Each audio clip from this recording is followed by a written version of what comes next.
Oh, there we go. Start that one. Seems to be working. Seems to be working. Is this, so this just on, oh, is this on your Facebook? Yeah, I have it syndicated to Facebook and, nice. and YouTube. Well, yeah, I normally use it for streaming music production, but it's always set up and ready to go.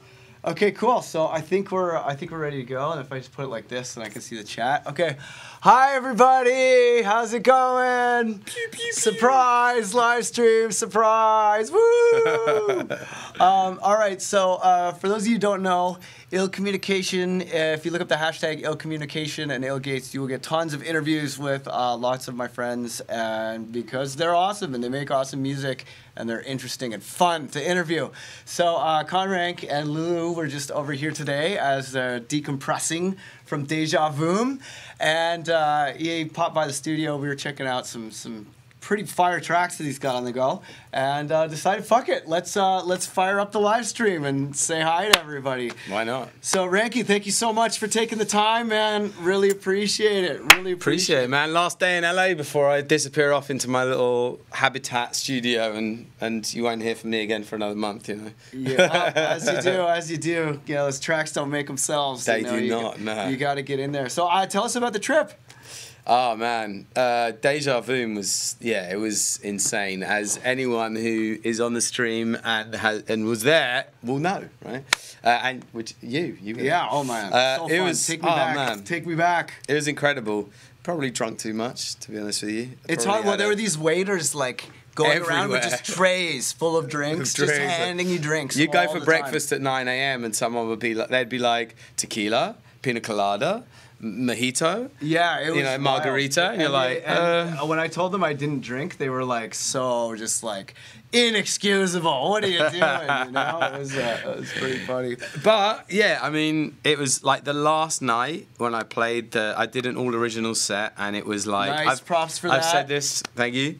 I've said this a few times online. It was literally like coming home. It was like the most ridiculous. I just had the best time I've ever had on stage. It was just, it was immense. Like, super fun. I can't even, yeah. Oh yeah, and there's some requests for your pirate ship set list from the chat. Yeah, what can you tell anyone about the set list or any? So the pirate ship set list was, I had a bunch of stuff I wanted. Like I was like, all right, I'm doing an all originals. I don't want to play any of my stuff in the other set I'm doing, the pirate ship set. I was like, what shall I play? I was thinking, should I play drum and bass? Should I play like just throwback stuff? All the stuff that got a ton of people into dubstep, and just stuff that you remember like massively, do you know what I mean? So I just like started digging through all my like iTunes and everything I had, going through all the UKF playlists, listening to all the stuff that maybe I haven't heard in a while. The tunes that are still good like many years later category is a solid category. It is a solid category. That category. And yeah, it just, and then I asked people online, I was like, what tracks, the U class is a classic, what tracks got you into dubstep, you know what I mean? And people sent in a bunch of stuff. So I probably had a list of about 150 tracks. I had to then pull together for 30 minutes. So 30 minutes is tight, man. Yeah, it's really tight. I was like, it was really tough for me to get everything I wanted into because you don't want to shorten the tracks too much too. That's always disruptive on a dance floor when the track feels overly short. I whittled it down to about 70 tracks, and then I got up there and just kind of like played, and just, I don't know how many tracks I probably got through, probably about 20. Oh, that's pretty brisk. Maybe 25. Yeah, I like to mix quite fast, but it was a vibe. Like, it was so much fun. It was so much fun. And then at the end of the set, I played Gold Dust, Flux Pavilion remix. Yeah, someone had mentioned that in the chat. And jumped down the, oh yeah, and I played some old Zed's Dead, that's right. And then I jumped in there was like that slide.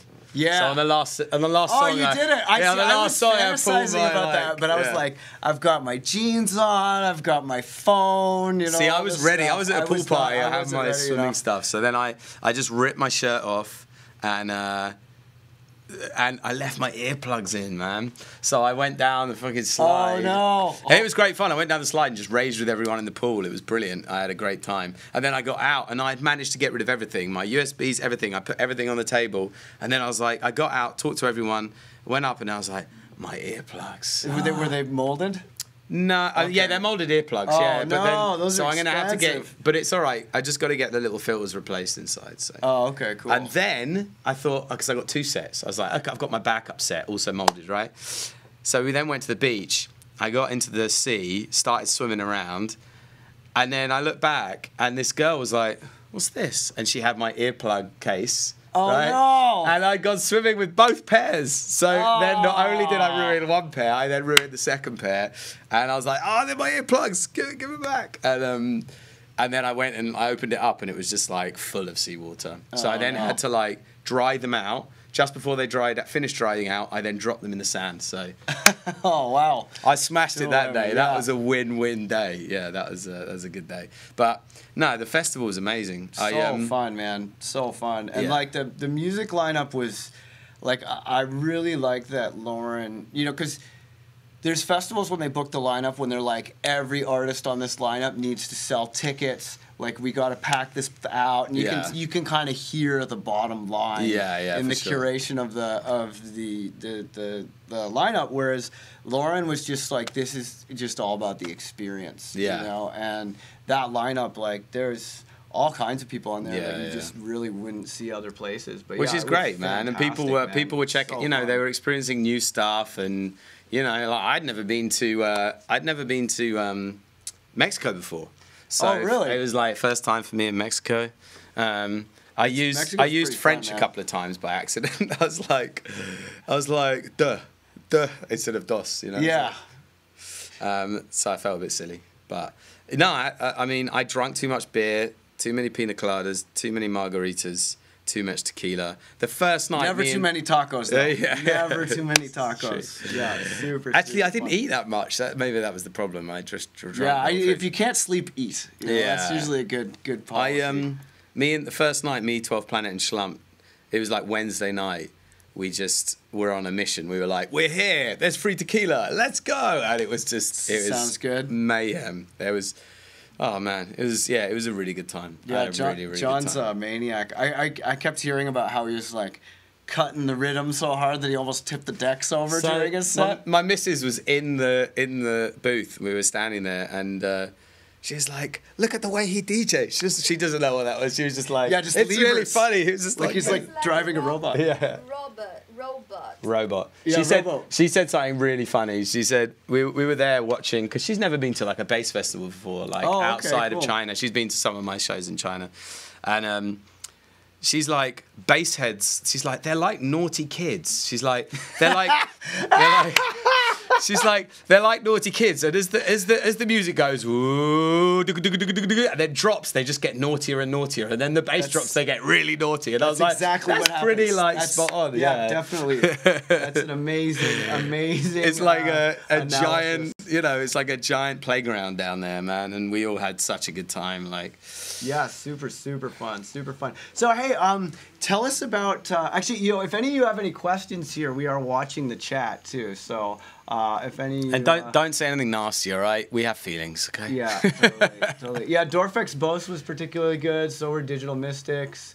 Yeah, there's definitely lots of. Oh, I got this shirt at the airport in Albuquerque because everything is Breaking Bad themed. But yeah, pretty cool for an airport shirt. Oh, nice. You know? But yeah, they're Breaking cool. Bad, everything there.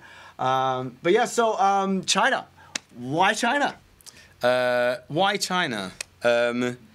Because I was in London and I felt like I needed a break. Like I needed headspace. Like producing, there's one important thing about producing, it's having headspace. Yeah. Being able to cut off and just like have periods of time where you can just zone out and get it. You know, it's like I was talking to my friend about this morning. It's not simply like you don't just get in the studio and work really hard for 10 hours and then you come out and you got a track. It's like sometimes I go in the studio and I have no, like, I'll like watch cat videos or puppy videos for an hour and then I might have a coffee, and then 4 hours later, Yeah, nothing's it's not, happened. But not you every need day is that, magic. yeah. Not every day is magic, and you have to. No, but the magic comes. The magic. You might be in the studio for 10 hours, and the magic comes in like 40 minutes. Yeah. And then and the next day you're like, wow, I just made a sick track in like that hour, and the rest of the time was a waste. But it wasn't a waste. You needed that space to get into to create that hour. You know what I mean? So going to China for me was like, I was in London. There was, I had a lot of friends, a lot of everything going on, and I needed that headspace. I needed to go somewhere and disappear. Yeah. And I can still, even though I now have a lot of friends and contacts and stuff in Shanghai, now I just go there and disappear, and it's great. People don't know where I am anymore. Yeah. They're like, where do you live? Like, are you in Shanghai? Are you in like America? Where are you? So I'm in America like half the time. I'm in China some of the time. I'm in the UK some of the time. I'm kind of all over, really. And I quite like that because it means I can be invisible. Like when I'm making music, I need... And also little things stress me out. Like if I've got to go to the bank during that day, like 4 p.m. I've got to go to the bank. That'll ruin the whole... Yeah. If I know I have to do nothing but eat, sleep, and just chill, then, it's all good. Like, I get on with my work. So that was why I went to China originally, was to just kind of get some headspace. And I did most of my music. Terminally Ill and Departures album while traveling, too. Like, we sublet our place so we didn't have to pay rent anywhere. Nice. And then just bought plane tickets and just producing on a Bluetooth speaker and stuff and just traveling around. It was so liberating, I used to be able to do man. that. I used to be able to travel. I used to be able to sit on the plane and I know you can. I used to be able to sit on the plane. I used to be able to sit in an airport. I used to be able to just do it everywhere. And now more and more, I like being back in my studio. I like being in my studio. Yeah, I definitely prefer it. Yeah, I definitely prefer it. It's a weird one. I think it's like, yeah, things change. It might be that in 2 years' time, I hate producing in the studio and I like to be out producing in fields. I don't know. You don't know. It changes. Yeah, Always it definitely changes. So, have you eaten anything particularly weird in China? Any like stinky tofu or chicken feet or stinky tofu? I am like not a fan of. I've eaten stinky tofu. I didn't have the balls to taste it, man. I could smell. I've You could tasted smell it, like a block away if you're ever in like Taiwan or. So China. I was like deep in Taiwan, where it's super famous stinky tofu, and my friend was like, look, you got to try it. If you're gonna try it here. It may smell bad, but when you it doesn't taste like it smells. Yeah, it does. No, it does. Cheese. Yeah, Lulu says it's like stinky cheese. Yeah, I love stinky cheese. But stinky cheese doesn't taste like it smells. It's different. Like stinky tofu tastes exactly as it smells. Stinky cheese just tastes like stinky.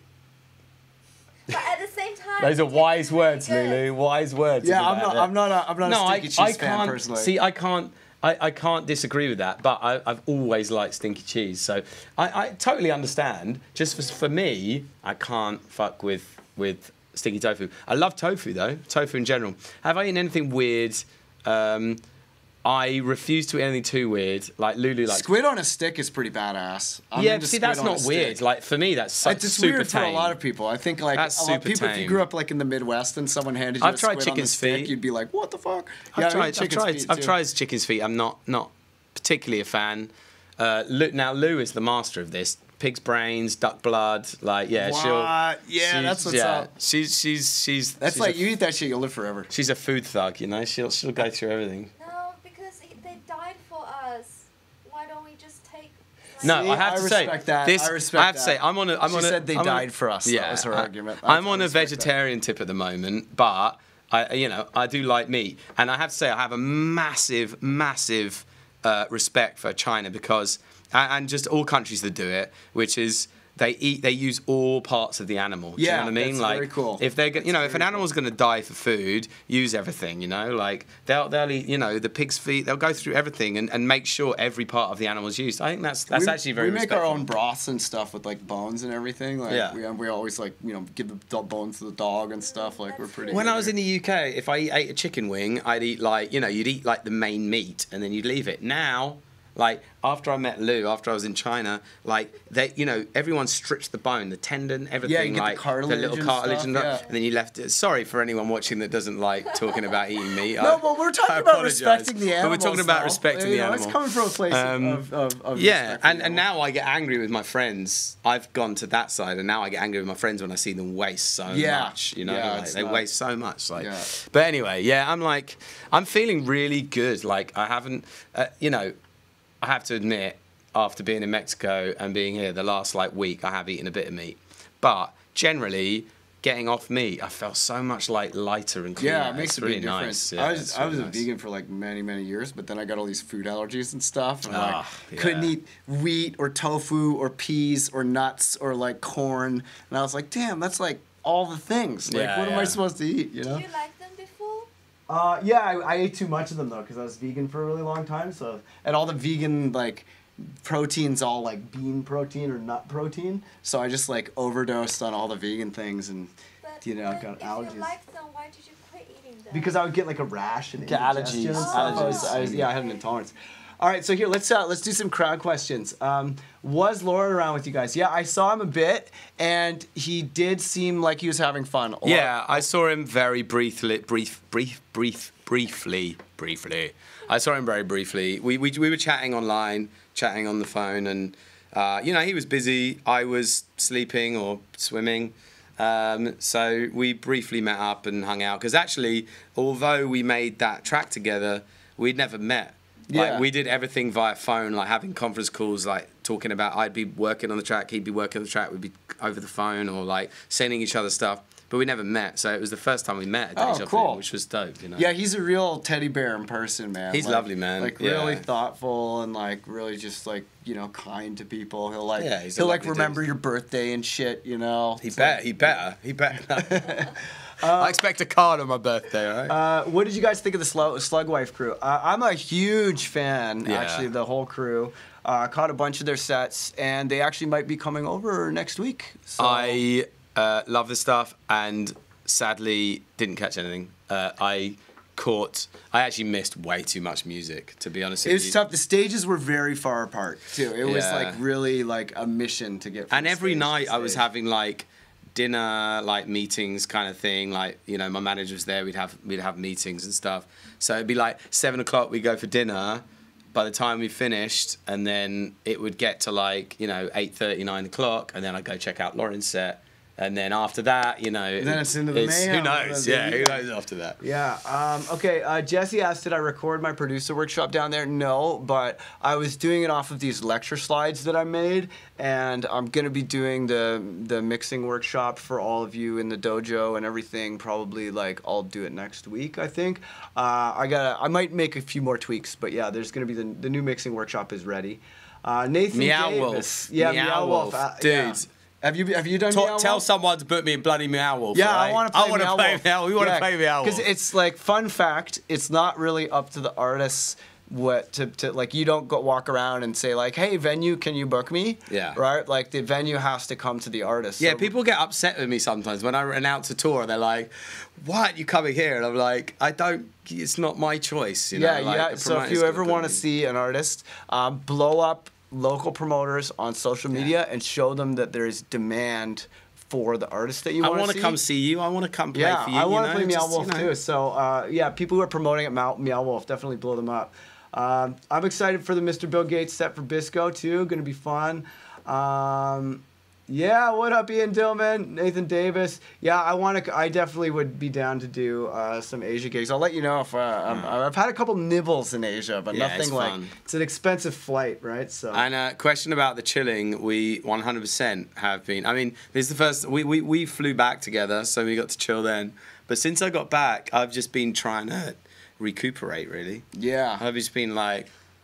Yeah, just I did sitting, like- hot nothing all day yesterday. Like, Yeah. actively did nothing, and it was great. I feel like I have so much energy today from Today I've done chilling. so much. I say I've done so much. I woke up, went to see a friend, had breakfast, went to see another friend, had lunch, Oh, came here, and then I'm going to see my manager and have Yeah, that's a lot. So it's a lot, but it's all very pleasant, chilled things. You know what I mean? None of it's like, whew, hard day. You know, hard day in the office. Okay, so Adam Sweet asks, what are your recommendations for booking gigs for a small up-and-coming producer? And I'd have to say just get your social media numbers up. Number one, like, by Yeah, far. like, don't... just put in the work, like make sure people know your name, like get your name out there, get your social media numbers up, like I mean, but also network. Like if you're in a certain state, get out there, like socialize, meet people. That's like going to be super important. Yeah, definitely. For this kind of stuff. Oh yeah, we're doing a live stream. The live streams are way better with dogs. They're way better with dogs. This is Daisy. Say hi, Daisy. That's little Daisy. She's my other wife, right, Daisy? Right? Yeah. Do I get the other dog? Yeah, you can have Feather. Yeah, that's Feather. I get the and big Daisy. dog. Yeah, she's pretty fine. cuddly too. She's nice and soft. Daisy's the licky one. Daisy's the licky one. But yeah, like honestly, you just gotta like hustle, like get your name out there, get tracks out there, get mixes out there, you know, and just like. Oh, you want to go see? There's Mom? no quick win. Do you know what I mean? It's hard, and and there's a lot of people out there trying to do the thing. This one is not comfortable. Listen, you.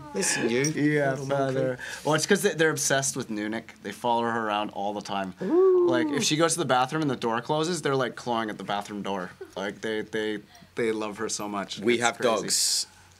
Yeah. Oh, yeah, just Here, squiggly. I'll trade you. I'll trade you. Here. There you go. Is that better? There you go. Yeah, you like that? Yeah, you're a all good right, girl, better? Feather. You're a Here, good girl. here. You want You're a her? good girl. All right. 1 sec. Okay, cool. Which Here, one? doggy. You Yeah. the big one. Big one. Yeah, that's Feather. Feather. Yeah, she's, Yeah. Sorry, I don't mean to call you the big one. yeah. Okay, so did we see Yeti? Yes, we did, and he's amazing. Also, check out he has some weird philosophy propaganda brochures that he's been handing out. They're really fucking cool. If you see him play, get one of the brochures and read I it. didn't get it. Because it is some real life shit. I miss Yeti as well, but Yeah, I've he's seen him play a load. fantastic. He's awesome, and I love Yeti. He's the best man. We had lots of bonding time there. We hung out a bunch. Yeah, he's a good G. He's a G. Yeah, he really is. Was really, it far apart or just a lot of tequila breathing? Yeah, all the stages were pretty far apart. Yeah, tequila didn't help, I'd say, probably. Yeah. Okay, yeah, Jesse's gonna try and get you booked up for Bluebird in Reno. Awesome. Can we expect any Ill Gates and Conrank collabs? I'm certainly down. Yeah. Certainly down. Next time, like, It's gonna happen. It's gonna happen. It's just like, yeah. We just gotta find the time, Find because the time. I have my class that I teach on Wednesdays and stuff too. So today's not the day, but soon. Soon. Kyle Curtis, what up? Big up, man. Yeah, that was a hella fun. Yeah. Hella fun. Oh, there was some homies giving you shouts out for coming to Scranton, I think. Scranton. Yeah. Yeah. Yeah. Oh, here's a good one. Oh yeah, the Trifinity handouts. That's what they are. Good. Hey, what up, Mafunko? By the way. So Adam Sweet asks, did you get a manager, and what do they do for you? That's a good question. That's a great question. Right. So, you know what? I have this conversation so much with so many people. You don't need a manager until you need a manager. I don't have a manager. Yeah. You don't need a manager until you need a manager.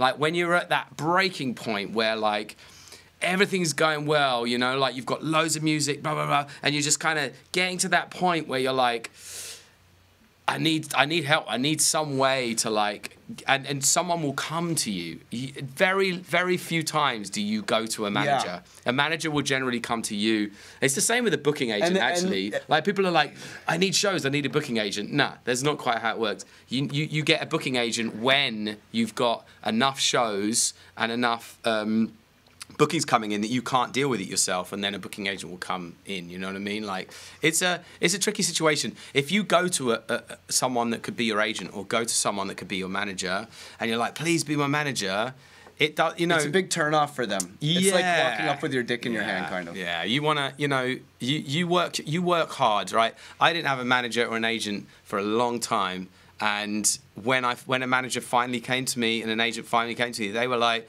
wow, you got to this point without an agent and without a manager? Yeah, because I hustled hard, I worked, I did everything I possibly could, did my design, my music videos, did everything. Oh, I didn't know you did just your design. I do graphic design too. Well, I was back then. I mean, now. Yeah, now I know now, what yeah. it's But good to know how my to do it all. background, my background is like music video editing, motion graphics. Like that's what I was doing before Cool. music. So I was able to do all that kind of stuff, and then finally it got to the point, and trust me, I was the same as everyone else. I was going, oh, I just really need a manager. I just really need an agent. Well, yeah, but the time will come when people go, whoa, okay, this guy's getting somewhere.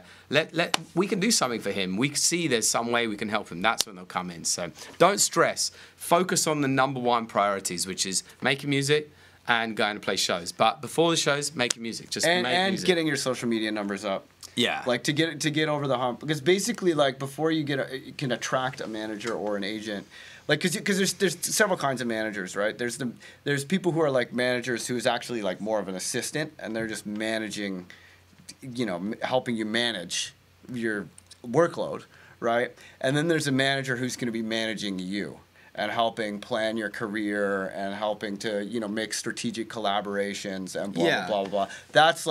That's what most people mean when they say a manager. So you can go out and find yourself people who can help you manage. And I have many people like that. But in terms of actually, like, calling the shots and directing my career and stuff, I always do that. Yeah, so on that one tip, which was what do they do for you? Because we kind of, he covered it a little bit. So basically... Yeah, there, buddy. Yeah, she'll lick you right in the eye if you let her. She will lick you So what does my manager do?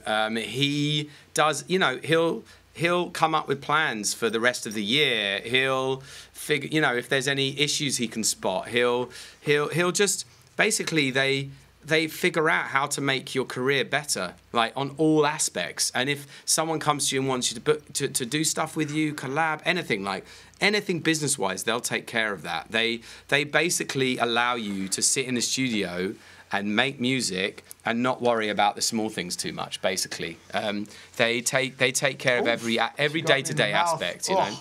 And my managers.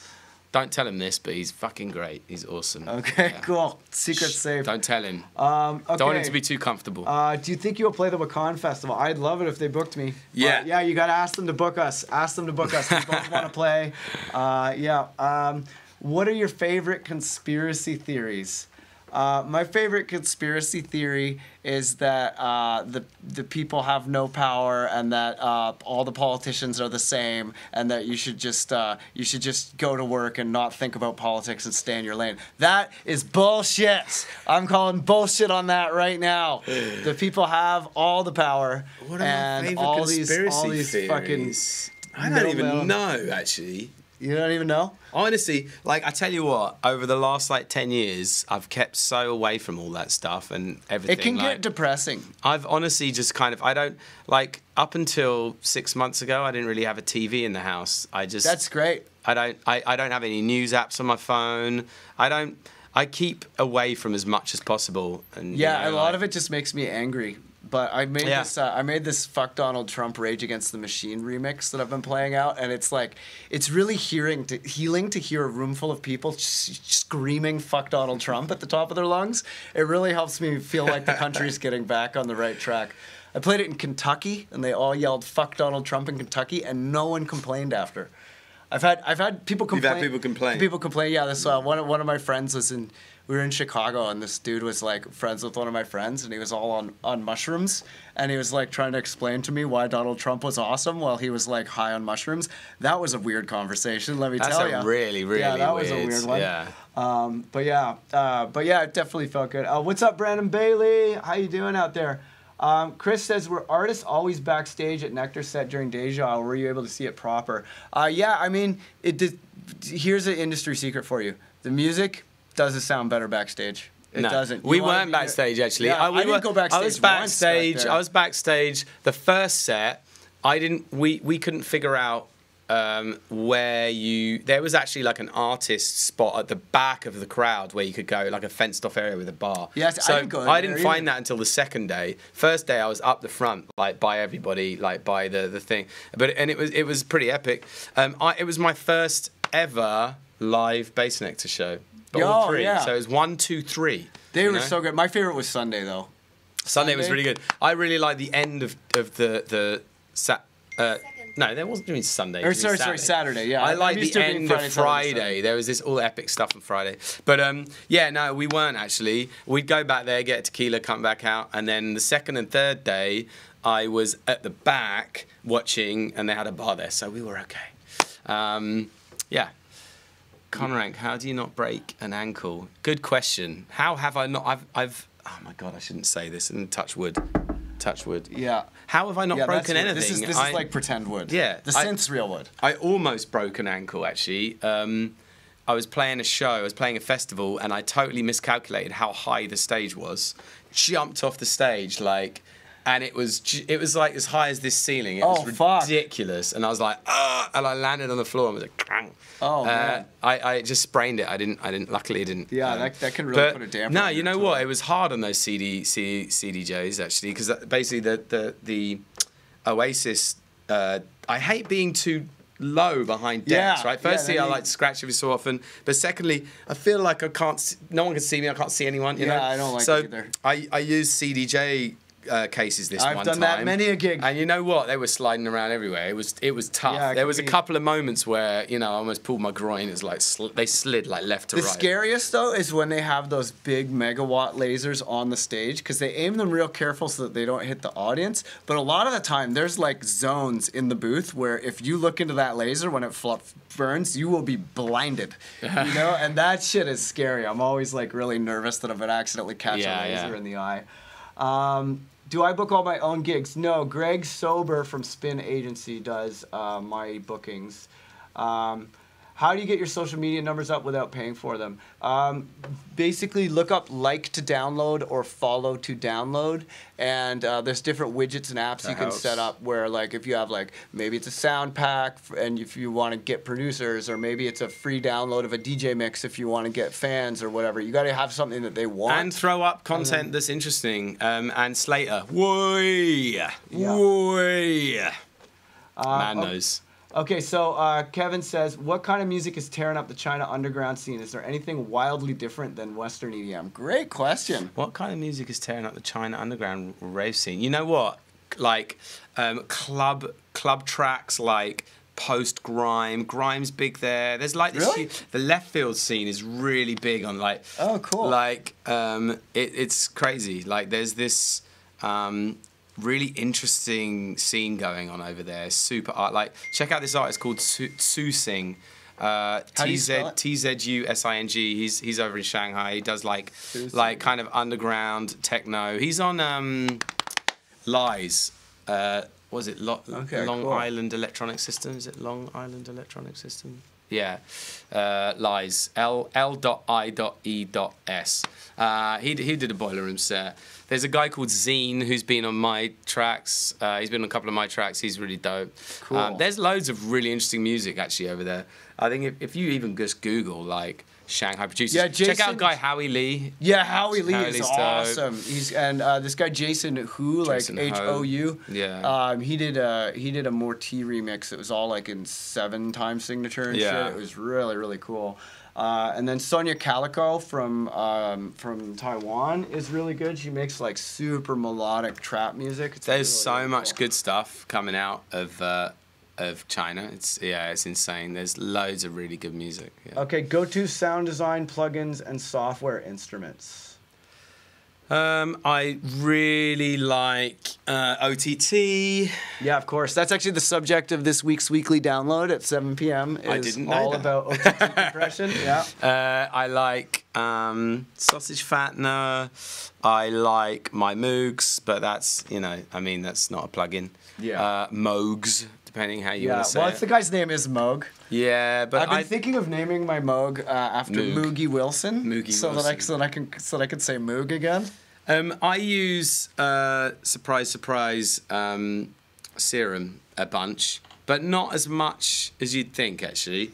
I really like I like some of the tracks I've made. I'll be playing around in serum for ages, and then I'll go and use one of my Moogs, and like within 2 minutes I've like got what I want. So the sounds are so usable coming out of the Moog. Like, they may not be the fanciest sounds ever, but the tone. But then how you deal with them, and then how you deal with them afterwards makes a big difference. I tell you what you should go check out. It's called Soft Tube Modular. It's like that's a good one, man. I've got that, and it's one of my tracks that's coming out this year. The bass line was made on that, and it's like. it's like it's pretty fun, you know, like it's really fun. And there's also VCV Rack is really VCV cool. Rack is 'cause free, it's free, so- and they have exact clones of all the mutable stuff Yeah. and all kinds of like modules that cost a ton of money. What track? I had a track come out It's got a last MIDI year interface with now, some too. VCV racks on it, and I can't remember which one it was. But you to can be honest send with MIDI you. out of Ableton into it now. And, Yeah. and control it. I Okay, almost so fell Andrew Alberta rack. asked the always burning question: where do you see electronic music in 10 years? Where'd you see that? Oh, that's on the YouTube one. Oh, okay. Let me just say to Charlie, what up, dog? And yes, I also fell too. We all fell. Where do you see electronic music in 10 years? It's, you know what? People think that it just goes round in a cycle, and to a certain element, it does go round in a cycle, you know what I mean? But it's like, imagine this is the cycle. This is the Okay. the constant, but it's doing that. Do you know what I mean? So, and there's other elements on top and below. So certain elements are going round and round, and ideas and stuff like that. But the whole thing is moving forward. Yeah, because like Ghetto House from the 90s, when it was just like 909 drum machines and swearing, is kind of the same as G House now. But G House is also like kind of like Speed Garage. And with then the you've got fucking like bass lines and stuff. Joyride, who's doing loads of throwback stuff. We were just listening to some of it today. And then the Joyride stuff, you kind of hear elements of like Fidget House from like, what 13, 14 years ago. Like, but it's new and it's fresh. Like in some of my tracks, you'll hear like throwback rave, like warehouse style vibes if you listen to On Your Mind. But then all right, I'm kind of like avoiding the question because I don't know, but where will it be in 10 years? It will be in a great place, and we'll still be here thugging it out. Don't you worry about that. Ever, you know. Yeah, I mean, I think you know, everyone that's in music that's really in it to be an artist is constantly trying to push things forward.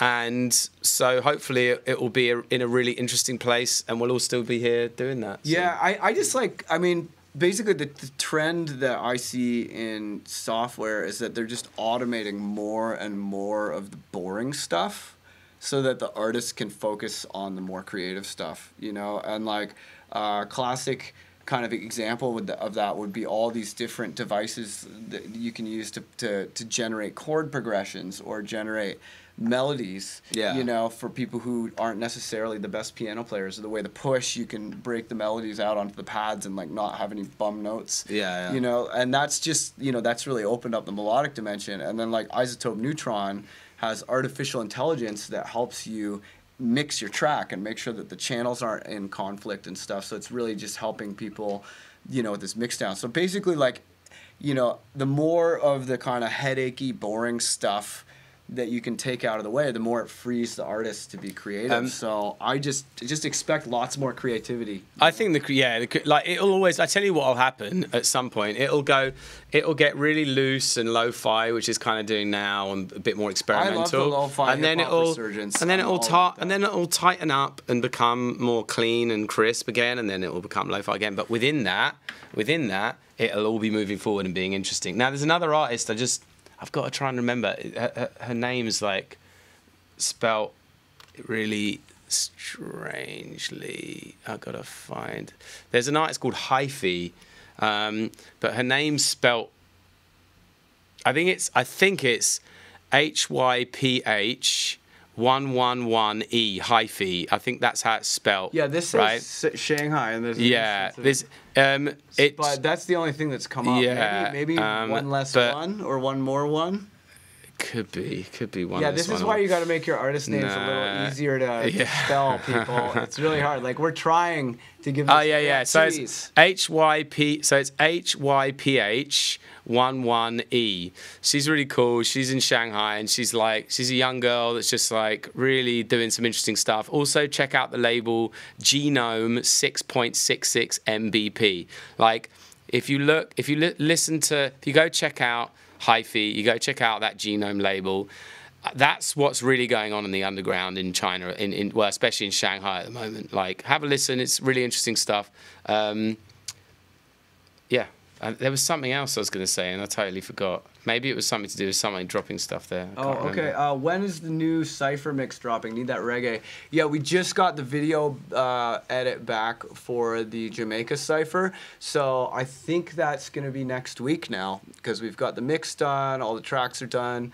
But yeah, the Jamaica mixtape is next week. Oh, and yeah, Cosmic Kingdom. Yes, it's going to be fun for sure. Cool. Someone did a shout out for Cosmic Kingdom. Hey, so why don't you tell them a little bit about what you've been working on?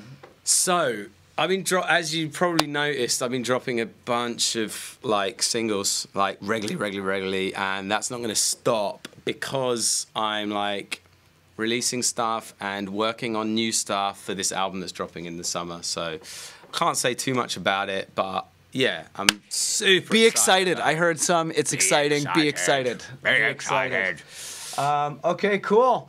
All right. Well, hey, anything? Well, here, why don't you tell them where they can check you out online? So everywhere you want to do /Conrank. So SoundCloud.com/Conrank, Twitter.com/Conrank. Look at that. Facebook.com/Conrank. Clean. Easy. If you're picking your easy name, to find. you gotta have a short, easy to spell name that you don't have to guess how many ones are in it. And it should, all your social medias need to match, and if you like, that's half the battle, because pretty much anytime someone discovers a new artist, it's like some conversation where you're talking about different artists, and then later they'll be like, I want to listen to some new music. What do I listen to? And they'll try to remember that conversation that they heard about verbally. They didn't see any of those names. And then they're going to type in what they remember of that artist's name into Google, and that's got to get you to get them to your page and not some other artist with the same name. Yeah, so like, don't call yourself John, because if you call yourself John, John, if someone Googles John, a million things are going to come up for John. You know what I mean? If that makes sense. You know what I'm saying? Yeah.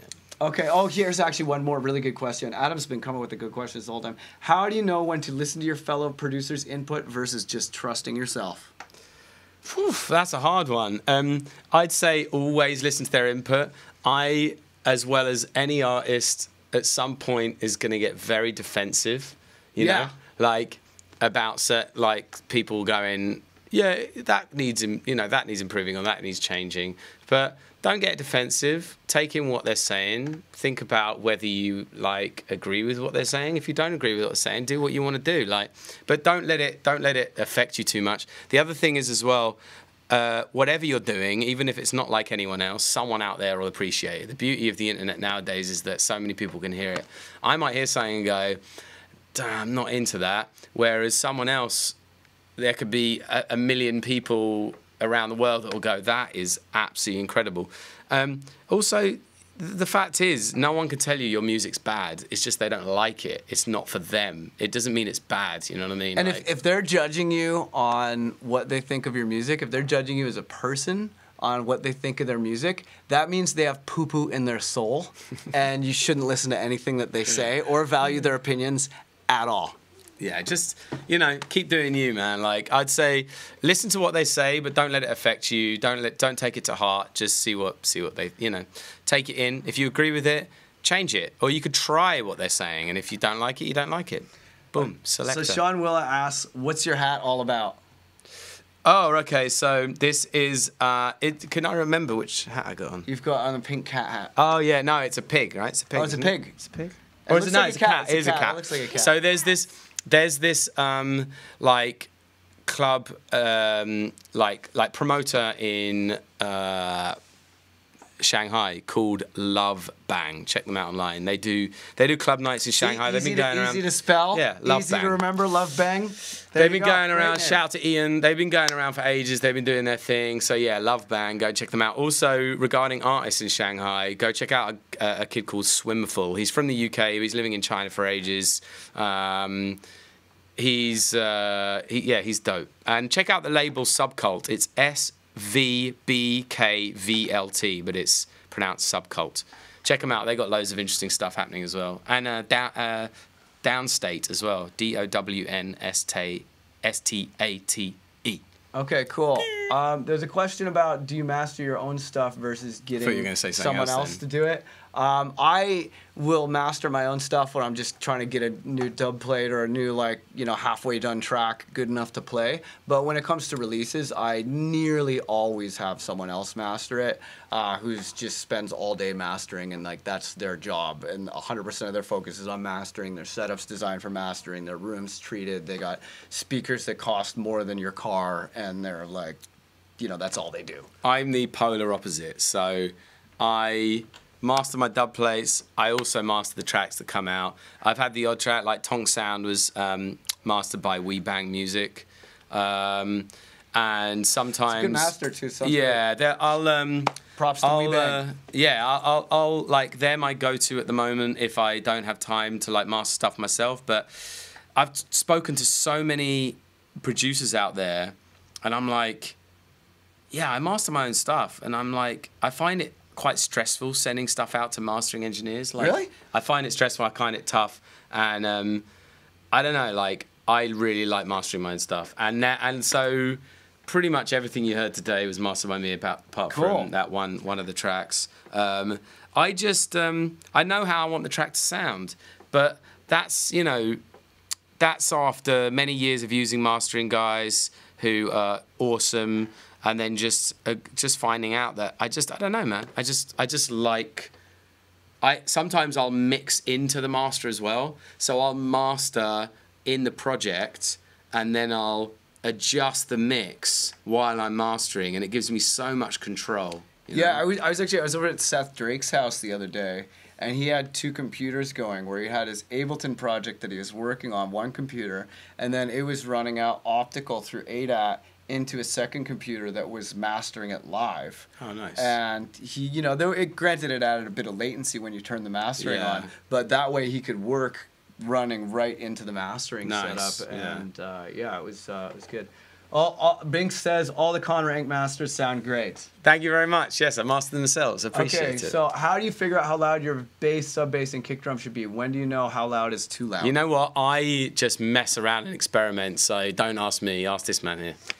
Yeah, I'm actually I cover that in the mixing course that I've just put together. I just debuted it at Deja Vu, and I'm probably going to start doing it like just doing, you know, recording the workshop every week until I get it right. So look out for that. I'll be probably posting about it on my Facebook, and you can come to my mixing class and get all your mixing questions answered. Yeah, I'm like a messy producer.